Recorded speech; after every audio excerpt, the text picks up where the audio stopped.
Hello दोस्तों, नमस्कार। Study portal में आप सबका स्वागत है। दोस्तों, आज हिस्ट्री यानी इतिहास का चैप्टर नंबर 5 है। हम लोगों ने सीरीज ये शुरू की है जिसमें एंशिएंट, मिडवल, मॉडर्न पूरी की पूरी कंप्लीट हिस्ट्री आपको करवाई जा रही है। तो अगले अगर आपने पिछले 4 टेस्ट नहीं देखे हैं या चैप्टर नहीं देखे तो वो देख लीजिएगा। और कंप्लीट हिस्ट्री की सीरीज में लगभग 60 से 65 चैप्टर हैं जिसमें तीनों पोर्शन कवर होंगे। आप हमारे साथ जुड़े रहिए। हर रोज वीडियो आती है एक चैप्टर की और इस तरीके से 1.5 से 2 महीने में आप कंप्लीट हिस्ट्री को कवर कर लेंगे। तो आज का चैप्टर हमारा जैन धर्म और बौद्ध धर्म है। Jainism and बौद्धिज्म complete NCERT based है। हैंड रिटन हमारे नोट्स हैं ये। अगर आप इनको डाउनलोड करना चाहते हैं तो वीडियो के नीचे डिस्क्रिप्शन में लिंक है, वहां से डाउनलोड कर लो या फिर 8447410108 इस नंबर पर कॉल या व्हाट्सएप पर बात करके ऑल ओवर इंडिया में आप कोरियर से भी मंगवा सकते हैं। हम सभी टीचिंग एग्जाम के notes, CTET, DSSB, KVS, NVS, UGC NET, UPSC, ये सब के नोट्स हम कोरियर से पूरे भारत में भेजते हैं। आइए शुरू करते हैं। जैन और बौद्ध धर्म की अगर हम बात करें तो उद्भव के कारण पूछे जाएंगे सबसे पहले, क्योंकि जैन और बौद्ध धर्म का जन्म जो है उसका एक सबसे स्ट्रॉन्ग रीजन ये माना जाता है कि हिंदू धर्म में आई कुरीतियां, हिंदू धर्म के अंदर जो बुराइयां आई, चाहे वो मूर्ति पूजा को लेकर थी, चाहे वो कर्म कांड को लेकर की थी, चाहे वो ब्राह्मण समाज के प्रति लोगों की नाराजगियां थी, जो वो वजह थी हिंदू धर्म में आई कुरीतियों की वजह से ही जैन और बौद्ध धर्म का जन्म हुआ, उद्भव हुआ और उनकी शुरुआत हुई। ये एक ऐसा स्ट्रॉन्ग पक्ष बड़े समय से हमें सुनने को मिलता है। तो आइए एक बार देखते हैं एनसीईआरटी बेस्ड क्या मानता है। उत्तर वैदिक काल में समाज स्पष्टतः 4 वर्णों में विभाजित था। 4 वर्ण कौन से थे? नंबर 1 ब्राह्मण, नंबर 2 क्षत्रिय, नंबर 3 वैश्य और नंबर 4 शूद्र। जो ये चारों के चारों वर्ण थे ना, ये वर्क बेस्ड थे। जिनका आधार क्या था? इनका जो आधार था वो वर्क था, यानी काम था। जो शिक्षा देने का काम, पूजा पाठ का काम करते थे वो ब्राह्मण थे।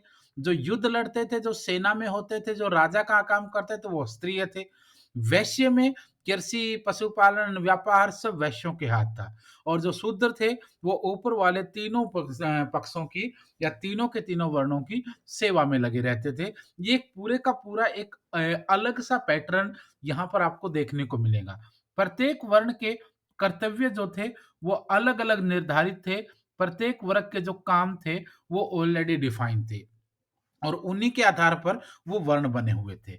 विविध विशेषाधिकारों की मांग करने वाले पुरोहितों या ब्राह्मणों की श्रेष्ठता के विरुद्ध स्त्रियों का खड़ा होना नए धर्मों के उदय का कारण बना। देखिए, मैं बोल रहा था आपको, यही वजह थी कि जो बड़े ज्यादा विशेष अधिकार थे वो पुरोहितों के पास थे, यानी ब्राह्मणों के पास थे, जिनको आप ब्राह्मण वर्ग मानेंगे। अब इनके खिलाफ जो है वो क्षत्रिय जो लोग थे, क्योंकि जंग जो थी ना वो ये नहीं थी कि क्या होगा, जंग ये थी कि बड़ा कौन। ब्राह्मण बोलते थे कि हम शिक्षा देते हैं, हम पूजा पाठ करते हैं, हम आप लोगों के डेवलपमेंट के लिए काम करते तो हम बड़े हैं। क्षत्रिय कहते थे कि राजा हम हैं, सैनिक हम हैं, युद्ध हम लड़ते हैं तो बड़े हम हैं। लेकिन ब्राह्मण बोलते थे कि युद्ध तो आप लड़ते हो, लेकिन आपको युद्ध जीतने के लिए राजसूय यज्ञ, अश्वमेध यज्ञ वो तो हम ही करते हैं, तो आपकी तलवारें सिर्फ चलने के काम आते हैं, युद्ध हम डिसाइड करते हैं कि कौन जीतेगा। ये एक बड़ी असमंजस बना हुआ था। कौन बड़ा के चक्कर में सब कुछ हो रहा था। लेकिन बाद में बात कहाँ आकर रुक जाती थी? बात आकर रुक जाती थी कि ब्राह्मण लोग बोलते थे कि हम बहुत ज्यादा तपस्या करते हैं, बहुत ज्यादा त्याग करते हैं, बहुत ज्यादा हम लोग ध्यान लगाते हैं। तो यही एक वजह थी कि जो क्षत्रिय समाज के लोग थे, चाहे वो महावीर जैन हो, चाहे वो महात्मा बुद्ध हो, उन्होंने कहा कि ज्ञान हम भी प्राप्त करेंगे, ध्यान हम भी लगाएंगे, तपस्या हम भी करेंगे। और उसी तरीके से देखो आप लोग, चाहे महावीर जैन हो, चाहे महात्मा बुद्ध हो, उन्होंने कई कई सालों तक तपस्याएं की, ज्ञान प्राप्ति की और अपने लेवल पर एक नए धर्म को खड़ा किया। अब इसके पीछे एक और चीज आपको दिखेगी, वो धर्म तो खड़े हो गए, लेकिन जिन हिंदू धर्म की बुराइयों को पकड़कर वो लोग खड़े हुए थे। वही बुराइयाँ जब उन धर्मों में आ गई, तो जैन और बौद्ध धर्म धीरे-धीरे करके समाप्त होते चले गए और आज आप देख सकते हो उन धर्मों का भी क्या हाल हुआ। तो किसी भी धर्म के अंदर जब रूढ़िवादिता आ जाती है, अहम आ जाता है, घमंड आ जाता है, कर्मकांड आ जाते हैं, तो वहाँ कहीं न कहीं दिक्कत होती है, ये हम सबने देखा है। अब देखो, जैन धर्म के संस्थापक वर्तमान महावीर और बौद्ध धर्म के संस्थापक गौतम बुद्ध दोनों क्षत्रिय वंश के थे तथा दोनों ने ब्राह्मणों की मान्यता को चुनौती दी थी। मान्यता को चुनौती देने का मतलब ये नहीं कि वो खिलाफ हो गए, बल्कि वो भी उसी रास्ते पर निकल गए। उन्होंने कहा कि अगर आपने तपस्या की तो हम भी करेंगे, आपको ज्ञान प्राप्त हुआ तो हम भी करेंगे, और उन्होंने बाद में कहा भी कि हमें ज्ञान प्राप्त हुआ। ठीक है, तो इसलिए उन्होंने विरोध नहीं किया, बल्कि एक सही मायने में देखें तो वो उन्हीं के रास्ते पर निकल पड़े थे। ब्राह्मण प्रधान समाज में वैश्यों का स्थान तृतीय कोटि में था। वे ऐसे किसी धर्म की खोज में थे जहां उनकी सामाजिक स्थिति में सुधार हो जाए। अब देखिए, जो जैन और बौद्ध धर्म का जो कंप्लीट डेवलपमेंट है, उनकी सक्सेस होने की जो स्टोरी है, वे वैश्यों के ऊपर थी। क्यों थी? क्योंकि जो ब्राह्मण समाज था, वो तो जाएगा नहीं जैन और बौद्ध में। क्षत्रिय जो समाज था, उसके अंदर भी एक ऊहापोह की स्थिति थी, वो भी नहीं जाएँगे। शूद्रों को जाने का अधिकार इस समय होता ही नहीं था। तो पूरे की पूरी जो भीड़ थी, वो किस पर डिपेंड थी? वैश्यों के ऊपर। जो कृषि का काम करते थे, पशुपालन करते थे, व्यापार करते थे, यानी कहने का मतलब ये है कि जो तीनों के तीनों बाकी वर्ण थे ना, वो इन्हीं के कंधों पर थे। सबकी अय्याशी, सबके ऐशो-आराम, सबके सबके मौज-मस्तियाँ वैश्यों के ही पैसों पर, वैश्यों के ही बिज़नेस पर, वैश्यों के ही एग्रीकल्चर पर चलती थी। ये सबसे ज़्यादा शोषण इन्हीं का हुआ, चाहे आज आप किसान को मान लीजिए, चाहे उस समय के व्यापारी और किसान वर्ग मान लीजिए। तो यहाँ ये भी चाहते थे कि नहीं, हमें छुटकारा चाहिए, ना हम ब्राह्मणों की तरफ है, ना हम क्षत्रियों की तरफ है, हमें अपना बिज़नेस करना है, हमें अपना रोज़गार करना है, हमें अपनी खेती-बाड़ी करनी है, हमें अपना पशुपालन करना है, तो हमें इससे छुटकारा मिले और हम अलग जाएँ। क्योंकि हम लोगों को भी ये मानते थे कि बहुत ज़्यादा ठगा गया है किसी न किसी मामले में।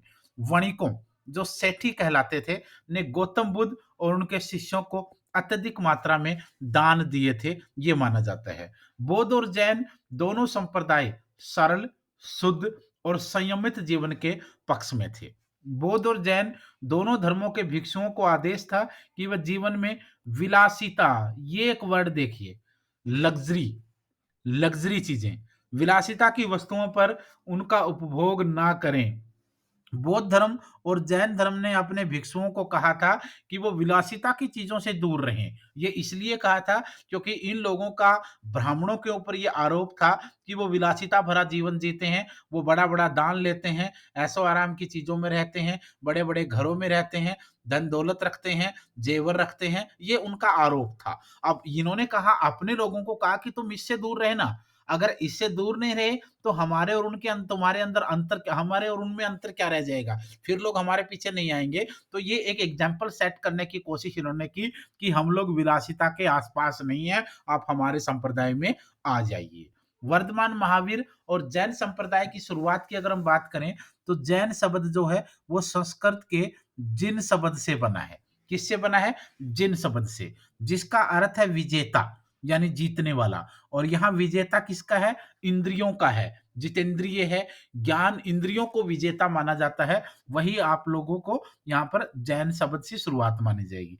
जैन महात्माओं के निर्ग्रंथ, बंधन रहित व जैन धर्म के अधिष्ठाता को तीर्थकर कहा जाता था। याद रखना आप लोग, जितने तीर्थकर हुए हैं, पहला तीर्थकर कौन, दूसरा कौन, आखिरी कौन, 23वां कौन, 24वां कौन, ये नाम आपको दिखेगा। जैन धर्म के पहले तीर्थकर ऋषभदेव यानी आदिनाथ थे। ये दोनों एक ही नाम है भाई, एक ही नाम है ये। ऋषभदेव या आदिनाथ जैन धर्म के पहले तीर्थकर थे। जैन धर्म के 22वें तीर्थकर का नाम कई बार पूछ लाते हैं, अरिष्ट नेमी। अरिष्ट नेमी आपको, इसको ऋग्वेद में वासुदेव कृष्ण का भाई बताया गया है। अरिष्ट नेमी का उल्लेख ऋग्वेद में भी आपको मिलेगा। जैन धर्मावलंबियों का विश्वास है कि उनके सबसे महान धर्मापदेष्टा महावीर थे। इसके पहले 23 और आचार्य भी हुए हैं, तीर्थकर भी हुए हैं, जिनको तीर्थकर कहा गया, लेकिन मेन आपको यहाँ पर आपको दिखेगा। उसके बाद जैन धर्म के प्राचीनतम सिद्धांतों के उपदेष्टा 23वें तीर्थकर पार्श्वनाथ माने जाते हैं। जैन धर्म के जो प्राचीनतम सिद्धांत हैं, उनके उपदेश देने वाले 23वें तीर्थंकर जो थे वो पार्श्वनाथ माने जाते हैं, जो वाराणसी के रहने वाले थे ऐसा कहा जाता है। अब देखो, पहला इसने बता दिया ऋषभदेव या आदिनाथ, 22वां बता दिया अरिष्टनेमि, जिसका ऋग्वेद में नाम आता है, वासुदेव कृष्ण के भाई बताए गए। 23वां आपको मिलेगा पार्श्वनाथ जो वाराणसी के थे, और 24वां आपका महावीर जी रहेंगे, महावीर जैन जिनको आप कहेंगे। पार्श्वनाथ 23वें तीर्थंकर आपको देखिए पर, ठीक है। महावीर स्वामी के जन्म से 250 वर्ष पूरे हुए। पिता इनका अश्वसेन थे, काशी के राजा थे। माता वामादेव नखवर्मन की पुत्री थी। पत्नी प्रभावती कुशस्थल की राजकुमारी थी। विवरण की बात अगर करें, पार्श्वनाथ 23वें तीर्थंकर थे तथा ऐतिहासिक माने जाते थे। जैन ग्रंथों में पार्श्वनाथ को पुरासदनियम पुरासदनियम पुरुषादनियम कहेंगे। इनके अनुयायियों को निर्ग्रंथ कहा गया है, निर्ग्रंथ कहा जाता था। पार्श्व के 4 महाव्रत देखिए, पार्श्व ने 4 महाव्रतों की शुरुआत की। नंबर 1 सत्य, नंबर 2 अहिंसा, नंबर 3 अपरिग्रह और नंबर 4 अस्तेय। ये आपको यहाँ पर देखिएगा, तो ये पार्श्वनाथ के 4 महाव्रत हैं। जैन धर्म की स्थापना पार्श्वनाथ के आध्यात्मिक शिष्य वर्धमान महावीर ने की थी।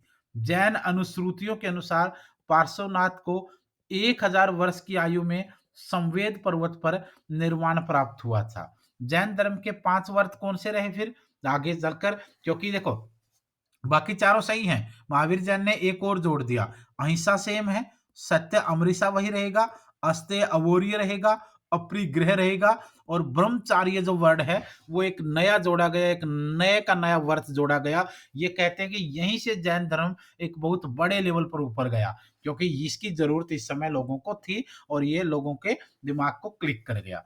जैन धर्म के 5 वर्तों में 4 वर्त पार्श्वनाथ ने दिए थे, जबकि 5वां वर्त ब्रह्मचार्य किसने दिया? महावीर ने जोड़ा। जैन धर्म में अहिंसा और किसी प्राणी को नहीं सताने के व्रत को सबसे अधिक महत्व दिया गया। ये भी आपको अहिंसा का जो रास्ता था ना, ये काफी स्ट्रोंग था और लोगों ने इसके ऊपर चलने की कोशिश की।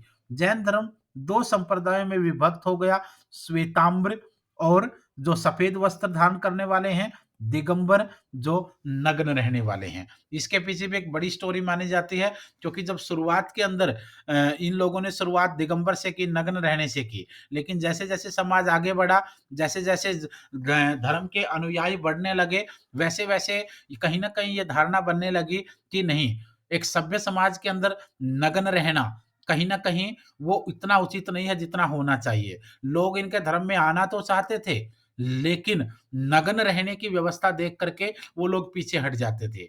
तो जो जैन धर्म के जो बड़े लोग थे, उनके अंदर एक ग्रुप ने ये सोचा कि नहीं, जो लोग हमारे धर्म में आना चाहते हैं, वो नग्न व्यवस्था को देख करके वो वापस हट जाते हैं, तो क्यों ना हम लोग इस चीज़ को छोड़ते हैं। क्योंकि नग्न रहना इन लोगों ने किस लिए शुरू किया? क्योंकि इन्होंने कहा था कि महावीर जैन ने कहा था कि हम विलासिता की जीवन नहीं जिएँगे, हम आभूषण, वस्त्र ये चीज़ें नहीं पहनेंगे। लेकिन नग्न रहना जब गलत तरीके से लिया जाने लगा, तो इनके ग्रुप ने कोशिश की कि हम लोग विलासिता वाली चीजें तो नहीं लेंगे, लेकिन अपने तन को ढकने के लिए, एक सभ्य समाज में रहने के लिए हम सिंपल और सादा श्वेत वस्त्र तो जरूर पहन सकते हैं। क्योंकि जिस वजह से हमारे धर्म में लोग आने से रुक जाते हैं, वो वजह हम उनको क्यों दें, वो वजह हम उनको क्यों दें, क्यों न हम लोग सफेद सिंपल वस्त्र पहने, जिससे हम नग्न रहने की व्यवस्था भी, जो जो प्रॉब्लम आती है वो भी खत्म हो जाएगी, और भोग विलास से तो हम दूर रहेंगे, क्योंकि सफेद सिंपल वस्त्र पहनना भोग विलासिता में कहाँ आता है।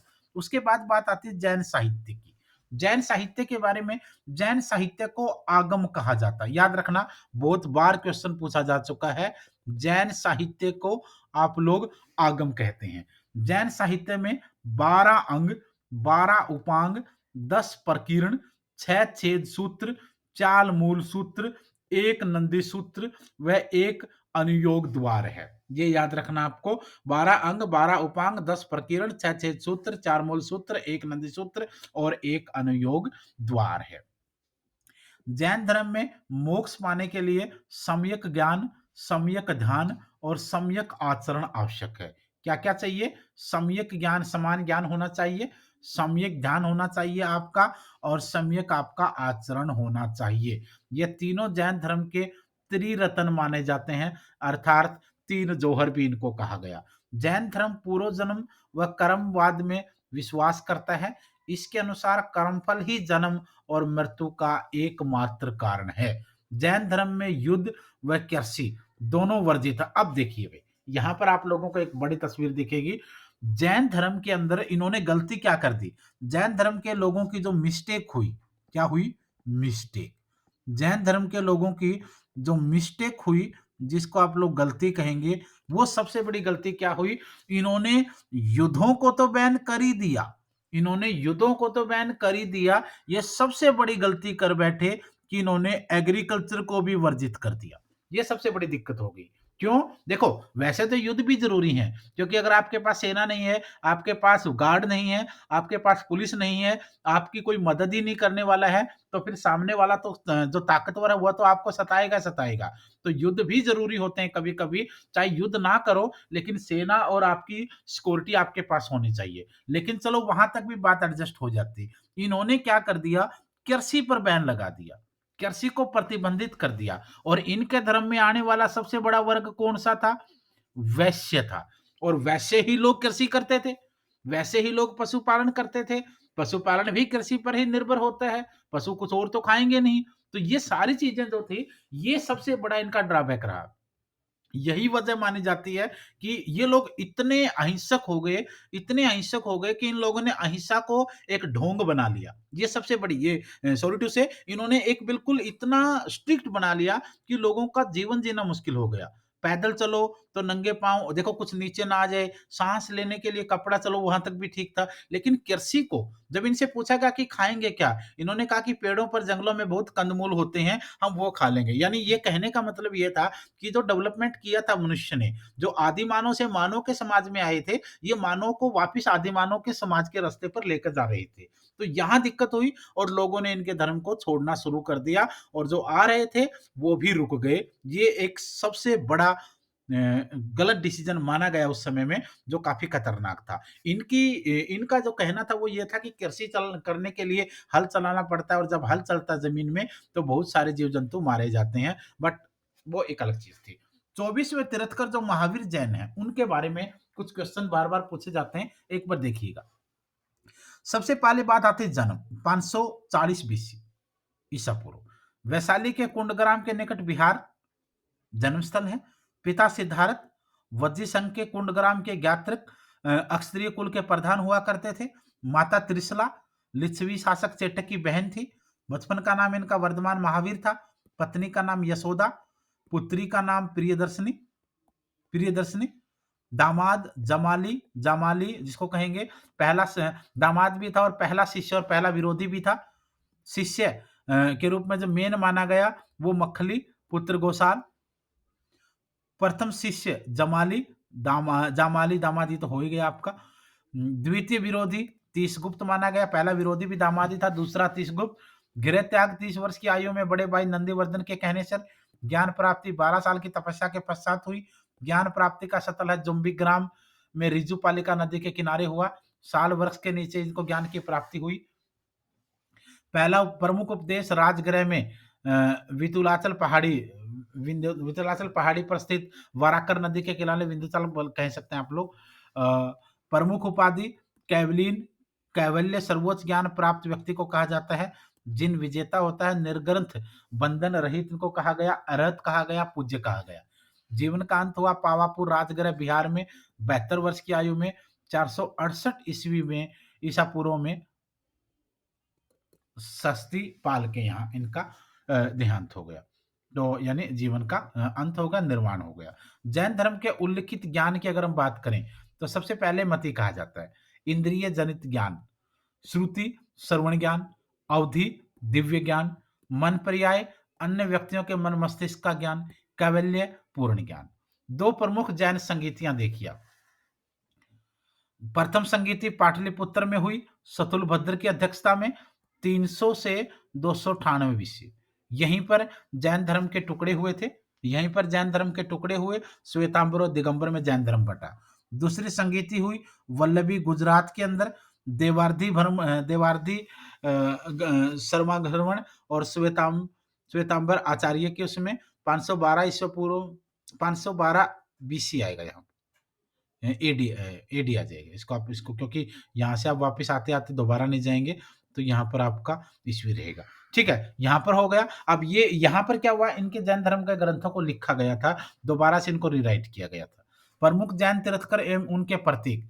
तीर्थंकरों में क्या-क्या आएगा और प्रतीक क्या-क्या हैं? ऋषभदेव आदिनाथ प्रथम, सांडवृषभ, अजितनाथ द्वितीय, हाथी, शांतिनाथ 16वें, हिरणमर्ग, पार्श्वनाथ 23वें, सांप, महावीर 24वें, सिंह। जैन धर्म के 24 तीर्थंकर आप लोग यहाँ पर देख सकते हैं। एक-एक का नाम आप देख लीजिएगा। ऋषभदेव, अजितनाथ, संभवनाथ, अभिनंदन, सुमितनाथ, सुमतिनाथ, पद्म प्रभु, सुपार्श्वनाथ, चंद्र प्रभु, सुविधिनाथ, पुष्पदंत, शीतलनाथ, श्रेयांसनाथ, वसुपूज्य, विमलनाथ, अनंतनाथ, धर्मनाथ, कुथुनाथ, अरनाथ, मल्लीनाथ, मुनसुपतनाथ, नेमिनाथ, अरिष्टनेमि, पार्श्वनाथ और महावीर। ठीक है, अब आपके क्वेश्चन कहाँ पूछे जाएंगे? एक आपका ऋषभ देव का क्वेश्चन आता है, एक आपका अरिष्टनेमि का आता है, एक पार्श्वनाथ का आता है और एक महावीर का। ये चार मोस्ट इंपोर्टेंट है भाई, बाकियों की ज्यादा जरूरत नहीं पड़ेगी। उसके बाद हम बात करते हैं गौतम बुद्ध की। गौतम बुद्ध और बौद्ध धर्म के बारे में भी थोड़ा देख लेते हैं। बौद्ध धर्म के वास्तविक संस्थापक महात्मा बुद्ध को माना जाता है। जन्म 563 ईसा पूर्व यानी बीसी। अलग अलग तो एक दो जगह अलग अलग आपको मिल जाएगा थोड़ा सा, कहीं 566 और कहीं 563 मिलेगा। जन्म स्थल लुम्बिनी वन, कपिल वस्तु, वर्तमान में रोमिनदेही नेपाल के अंदर है। पिता सुधोधन, माता महामाया देवी, कोलीय गणराज्य से। बचपन का नाम सिद्धार्थ, गोत्र गौतम। पालन पोषण विमाता प्रजापति गौतमी के द्वारा इसी वजह से नाम पड़ा ये, क्योंकि ये मौसी थी इनकी। छह जब इनका जन्म हुआ तो 6 दिन की ही इनकी आयु मानी जाती है। जब इनकी माता का देहांत हो गया तो इनका पालन पोषण इनकी मौसी या विमाता कहेंगे प्रजापति गौतमी ने किया था। विवाह 16 वर्ष की आयु में हुआ। यशोधरा से विवाह हुआ, कोलीय गणराज्य की राजकुमारी थी। पुत्र का नाम राहुल है, राहुल रहा। गृह त्याग महाभि निष्कर्मण इसको कहेंगे आप लोग। सारथी और घोड़ा पूछते हैं। महात्मा बुद्ध जब सन्यास के लिए गए थे तो इनके साथ इनका एक सारथी और एक घोड़ा था। इनका नाम कई बार पूछ लेते हैं। कई सारी स्टोरियां मिलेंगी आपको सीरियलों में, किताबों में, व्लॉग्स पर बहुत सी स्टोरियां मिल जाएंगी, लेकिन हम सिर्फ एनसीईआरटी बेस्ड ऑफ फैक्ट देखते हैं जो आपके एग्जाम का हिस्सा बन सकते हैं। सारथी का नाम था इनका चन्ना और घोड़े का नाम था कंथक। चन्ना और कंथक ये याद रखना भाई। ध्यान प्रथम गुरु, पहले गुरु इनके अलार कलाम के उसमें इन्होंने ध्यान लगाया। ज्ञान प्राप्ति 35 वर्ष की आयु में हुई। वैशाख पूर्णिमा के दिन बुद्ध कहलाए। ठीक है, वैशाख पूर्णिमा को ही इनको ज्ञान की प्राप्ति हुई थी भाई। जन्म मृत्यु ज्ञान प्राप्ति एक ही टाइमिंग माने समय माना जाता है। ज्ञान प्राप्ति स्थल बोध गया बिहार में ज्ञान प्राप्त हुआ। निरंजना नदी के किनारे हुआ। घटना संबोधि की। वट पीपल वृक्ष के नीचे पीपल के या वट वृक्ष के नीचे इनको ज्ञान की प्राप्ति हुई, याद रखना। पहला उपदेश सथल ऋषि पतन सारनाथ के अंदर इनका पहला उपदेश बड़ा फेमस है पाली भाषा के अंदर। स्थान वाली 5 ब्राह्मण पंचवर्गीय घटना धर्म चक्र परिवर्तन का। शिष्य इनके रहे आनंद और उपाली। धर्म प्रचार का स्थल शाक्य काशी मगध अंग मल्ल वज्जी कौशल राज्य में। जीवन काल 483 ईस्वी पूर्व, उम्र 80 साल। दिन वैशाख पूर्णिमा। जगह कुशीनगर उत्तर प्रदेश में। कसिया गांव महापरिनिर्वाण मृत्यु के बाद। श्रीमद् भगवत गीता यह महाभारत का एक अंश है। यह महाभारत के 6वें पर्व भीष्म पर्व से लिया गया है। यह एक आक्षेपक है। इसमें 18 अध्याय व 700 श्लोक हैं। इसे उपनिषदों का सार भी कहा जाता है। गीता पर टीका लिखने वाले प्रमुख मध्यकालीन विद्वान शंकराचार्य, रामानुजाचार्य, मधुसूदन सरस्वती व संत ज्ञानेश्वर आदि थे। बौद्ध संगीतियों की बात करेंगे तो जैन धर्म की 2 और बौद्ध धर्म की 4 संगीतियां हुई। पहली संगीति 483 ईसा पूर्व राजगृह में हुई। महाकश्यप अध्यक्ष थे और राजा थे उस समय अजात शत्रु। दूसरी इनकी संगीति हुई 100 साल बाद 383 ईसा पूर्व वैशाली में हुई। साबक मीर महाध्यक्ष थे और काला शौक उस समय राजा थे। तीसरी संगीति 250 ईसा पूर्व में हुई पाटलिपुत्र के अंदर। मोगलीपुत्र त्रिशत राजा थे, अध्यक्ष थे और अशोक के उसमें हुई थी, राजा थे अशोक। चौथी हुई प्रथम सदी ईसा पूर्व 98 बीसी कुंडलवन कश्मीर के अंदर। वसुमित्र अध्यक्ष थे और कनिष्क उस समय राजा हुआ करते थे। महापरिनिर्वाण के बाद बुद्ध के अवशेषों को 8 ये क्वेश्चन पूछा जाता है महापरिनिर्वाण के बाद बुद्ध के अवशेषों को कितने भागों में विभाजित करके 8 स्थानों पर रखा गया? 8 भागों में भाई, 8 भागों में। लिच्छवी वैशाली के अंदर, शाक्य कपिलवस्तु में, कोलीय रामग्राम में, ब्राह्मण वेदपीठ में, मौर्य पिपलीवन, मल्ल कुशीनारा, बुली अलकप और अजातशत्रु मगध के अंदर, ये 8 जगह पर इनके अवशेषों को रखा गया। ये भी आपको याद रखना है। बौद्ध आचार संहिता के मुख्य नियम देखिए। नंबर 1, पराये धर्म का लोभ नहीं करना, ये बौद्ध आचार संहिता का पहला नियम है। दूसरा है हिंसा नहीं करना, ये भी दूसरा नियम माना गया, यानी अहिंसक रहना। तीसरा है नशे का सेवन न करना, ये है। चौथा है झूठ नहीं बोलना और पांचवा है दुराचार से दूर रहना। ये 5 नियम जो है वो बौद्ध आचार संहिता के माने जाते हैं। मृत्यु से पहले कुशीनगर के परिव्राजक सुभद्र को उन्होंने अपना अंतिम उपदेश दिया था। ये क्वेश्चन भी कई बार पूछ लेते हैं। बौद्ध धर्म ईश्वर और आत्मा को नहीं मानता है। इसे विशेष रूप से निम्न वर्णों का समर्थन प्राप्त हुआ। बौद्ध धर्म में दिवालिया, दासों और ऋण न चुका पाने वाले को संघ में प्रवेश वर्जित था। ये भी आपको याद रखना है। गौतम बुद्ध ने संघ की स्थापना की, जिसमें प्रत्येक व्यक्ति जाति या लिंग भेद के बिना प्रवेश कर सकता था। बौद्ध धर्म के अनुयायी 2 वर्गों में बंटे हुए थे, एक भिक्षु भिक्षुणी और दूसरा उपासक उपासिकाएं। 2 वर्ग थे, एक था भिक्षु और भिक्षुणी और दूसरा था उपासक और उपासिकाएं। ये भी आपको याद रखना है। गृहस्थ जीवन में रहकर बौद्ध धर्म को मानने वाले लोगों को उपासक कहा जाता था। बौद्ध भिक्षु दैनिक प्रथाओं में बुद्ध शरण गच्छामि व धम्म शरण गच्छामि का उच्चारण करते थे। बौद्ध धर्म के 3 प्रमुख अंग थे, बुद्ध, संघ और धम्म। पहला बुद्ध, दूसरा संघ और तीसरा आपका धम्म।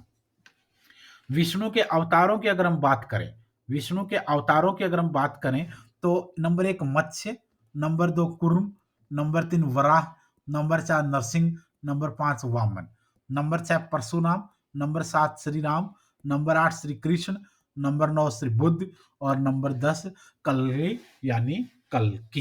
ये विष्णु के 10 अवतार माने जाते हैं, जिनमें से कई नाम बड़े फेमस हैं आप लोगों के सामने। तो ये पूरे का पूरा कंप्लीट आपका जैनिज्म हमने करवाया, फिर हमने बुद्धिज्म करवाया, तो ये आप लोग देख सकते हैं। और अगर आपको ये पीडीएफ चाहिए तो वीडियो के नीचे से डाउनलोड करें। एंशिएंट, मिडिवल, मॉडर्न, हिस्ट्री के तीनों पार्ट इसमें कंप्लीट कवर हैं। 8447410108 ये हमारा व्हाट्सएप और कॉलिंग नंबर है। हम ऑल ओवर इंडिया के अंदर स्टडी मटेरियल कोरियर के माध्यम से भेजते हैं। आप कॉल या व्हाट्सएप पर बात करके ऑर्डर कर सकते हैं। आज के लिए इतना ही था। चैनल को सब्सक्राइब कर लीजिए, बेल आइकन को प्रेस कर लीजिए, क्योंकि complete history, geography, politics, economics सब कुछ कवर करने वाला